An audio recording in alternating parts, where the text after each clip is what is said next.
Ya, kembali lagi bersama kita. Tadi sudah melakukan pengobatan bekam yang dilakukan oleh Mbah Abdul Jabbar sebagai terapis di Desa Girikono. Nah, sekarang kita akan berbincang-bincang sedikit tentang dari manfaat bekam itu sendiri, peralatan yang digunakan, dan mungkin harapan dari uh, Pak Abdul Jabbar menika kedepannya bekam itu seperti apa. Ya, selamat malam Mbak Abdul Jabbar. Selamat malam. Ini Pak mau tanya, kira-kira dari aktivitas bekam tadi ada manfaat apa uh, yang dilakukan tadi, Pak? Jadi kita sebelum mencapai pertanyaan manfaat, kita perlu peralatan dulu yang kita siapkan. Salah satunya masker, terus ini ada sarung tangan, harus pakai sarung tangan yang ori, yang bersih, jangan sampai bekas dipakai. Terus ini pulpen jarum untuk menyuntik. Terus ini jarumnya, setiap satu orang harus ganti jarum ya, setiap satu orang ganti jarum. Jarumnya juga harus yang baru, jangan sampai melebihi 2 bulan atau 3 bulan. Kita beli yang baru. Kalau udah lama, meskipun masih ori seperti ini, tapi kalau lama bisa juga ini berkarat. Setelah itu kita siapkan cupeng atau kopnya juga harus steril, harus bersih. Pertama dicuci dengan deterjen, setelah itu dibersihkan pakai air panas, tidak boleh direndam, cuma dibersihkan saja pakai air panas, karena bakteri ada yang mati dengan deterjen tapi tidak mati dengan air panas, ada yang mati dengan air panas tapi tidak mati dengan deterjen. Sebelum kita suntik, kita berdoa dulu, karena rata-rata penduduk Indonesia itu Muslim, maka kita sarankan untuk bersahadat, baca sholawat 1 kali, terus istighfar 1 kali, terus hijamah, seorang hajam seperti saya harus berdoa. Berdoanya yang sangat pendek adalah a'udzu bikalimatillahi tammati min syarri ma khalaq.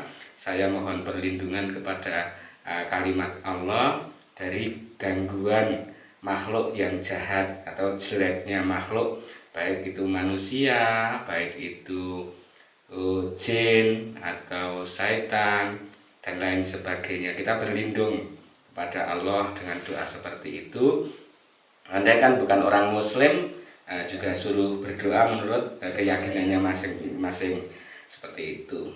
Terus kita sebelum kita suntik, kita olesin dulu bisa pakai minyak but-but atau minyak zaitun untuk memperlembab, untuk melenturkan kulit yang mau dibekam. Jadi ketika mau dibekam tidak merasakan nyeri karena sudah lentur, sudah sehat. Habis itu baru kita cok ke kop. Setelah kop ada bekasnya, biar kita tidak melebar nanti nyuntiknya, ada batasannya. Kita suntik. Dalam Islam diajarkan ketika kita menyuntik, kita sambil berbaca sholawat, karena bekam adalah pengobatan langit. Yang dimaksud pengobatan langit ketika Rasulullah itu Mi'raj, Jibril menemui Rasul, ini ada pengobatan dari Allah, namanya pengobatan langit. Yang dimaksud pengobatan langit adalah hijamah. Kalau orang Jawa bilang canduk, kalau orang Arab bilang hijamah, untuk modernnya bilang bekam. Bekam itu sendiri adalah pengambilan darah yang kurang manfaat. Kalau di masyarakat Indonesia mengatakan darah kotor, sebenarnya tidak boleh dibilang darah kotor. Kata Rasulullah, darah yang kurang manfaat, bila diambil akan banyak manfaat gitu. Nah, dikatakan pengobatan langit adalah karena beda dengan pengobatan bumi. Kalau pengobatan langit itu penyakitnya diambil lalu dibuang pakai hijamah itu. Terus kalau pengobatan bumi itu modelnya disuntik, dikasih obat atau bakteri untuk melawan penyakit yang ada. Manfaat dari hijamah sendiri atau bekam atau canduk itu banyak sekali. Rasulullah mengatakan, bersabda bahwa hampir seluruh penyakit dalam tubuh kecuali patah tulang itu bisa diobati dengan hijamah atau dengan canduk atau dengan bekam.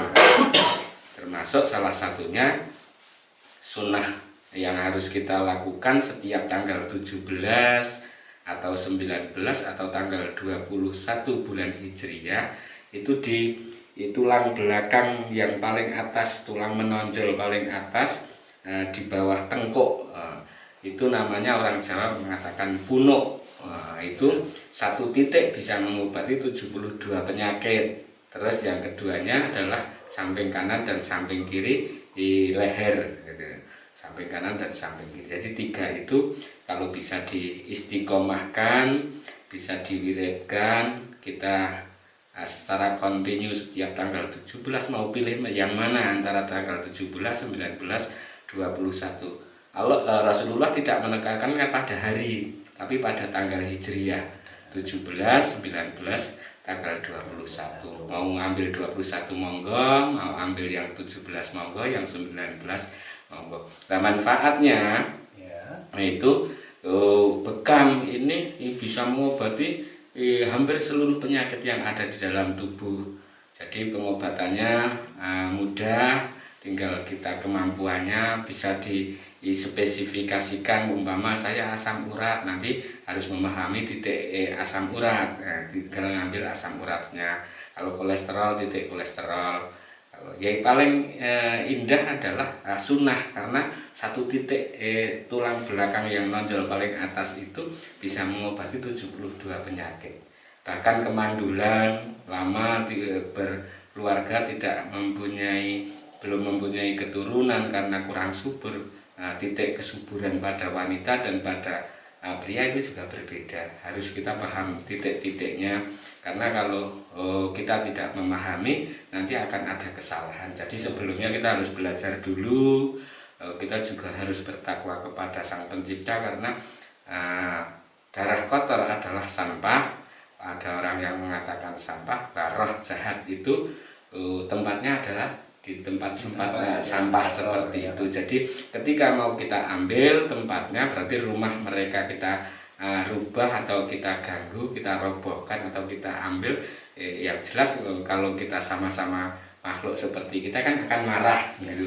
Jadi kita harus syahadat dulu, sholawat, istighfar dengan izin Allah. Niatnya adalah kita melakukan sunnah atau perilaku Rasul, mengikuti perilaku Rasul. Insya Allah dengan pengobatan hijamah ini kita pertama dapat pahala, keduanya dapat sehat. Mungkin seperti itu, Mas. Yang bekam ini dari tahun kapan, Pak?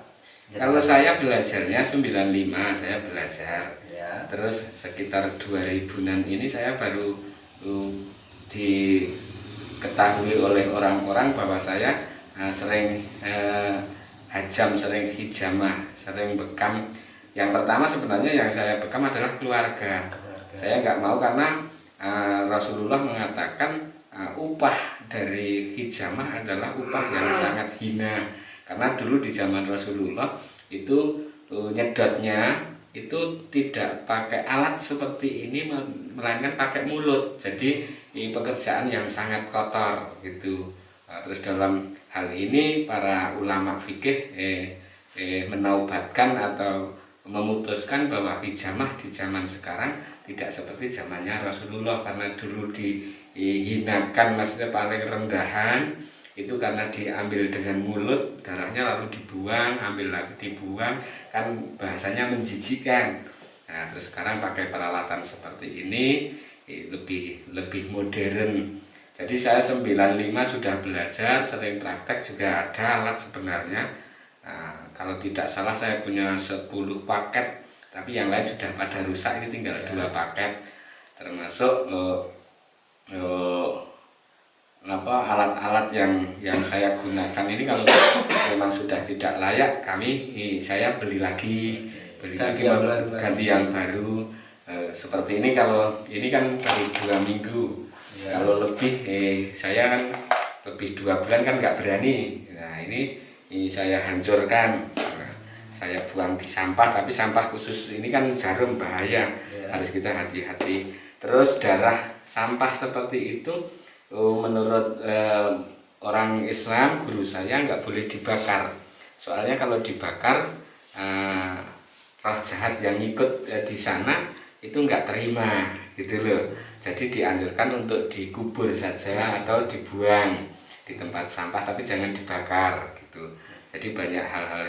Jadi sebenarnya mulai praktek sudah mulai dari 9798 keluar dari rumah nolong memperkenalkan itu sekitar 2000-an.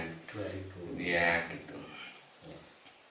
Ya, mungkin itu adalah pembahasan lengkapnya dari Mbah Abdul Djapar.